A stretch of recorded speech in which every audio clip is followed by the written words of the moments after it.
we received a call about a little before 1 p.m.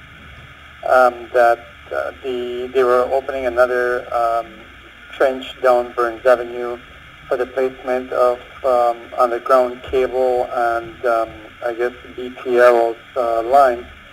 And so, and that they had exposed what might have been some pottery, so we went out there and we worked on first two pots that were exposed, and then we started to supervise the excavation as it continued southward down Burns Avenue, and then a couple more pots were exposed, and this second section turned out to be considerably interesting because it turned out that what was there, initially the backhoe exposed just two parts, but then when we jumped in and we started to excavate, what we found was an offering that had been placed, obviously down, about nearly 2 feet or 2 meters, as we say in metric,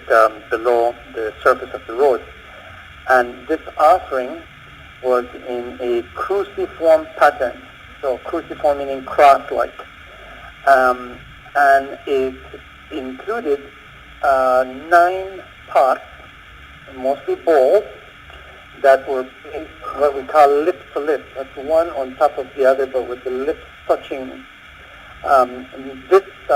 Both of these patterns reflect, ancient Maya traditions. The cruciform pattern or cross-like pattern is common because the Maya believed that their, Earth was quadripartite, in other words, four-sided, and often cruciform reflects that in Maya ideology and Maya religion. And the 9 pots in this cruciform offering was also symbolic because it represents the number of levels in the Maya underworld. So I think that it was likely placed there by the same people who lived in that area, and we've excavated sections during 2 weeks ago when they were opening the first trench. But that these people in sometime after the birth of Christ in this case may have placed this offering as part of a ritual petitioning, the earth spirit for a fertile agricultural season. Now, Dr. Awe, it's obvious that there's a lot of artifacts underneath San Ignacio. Are you going to encourage the continued excavation, or are you going to at some point say, let's stop digging? Well, we will have an officer on hand. Whenever they're digging, we always have an officer on hand, and again, he's going to be there for the duration, and I will be, in fact, tomorrow I'm staying back again in San Ignacio to be on call if any more material is found, because they're still continuing towards the area where we found the one skeleton during the last 2 weeks. So, it is possible that more objects could be found, and so we will ensure that we're on hand for that. Where are these artifacts being taken? Well, presently they're coming up to the Cajapech bodega, and because the sand in which we're finding them is still very damp, what we're doing is we're leaving them to dehydrate so they dry out.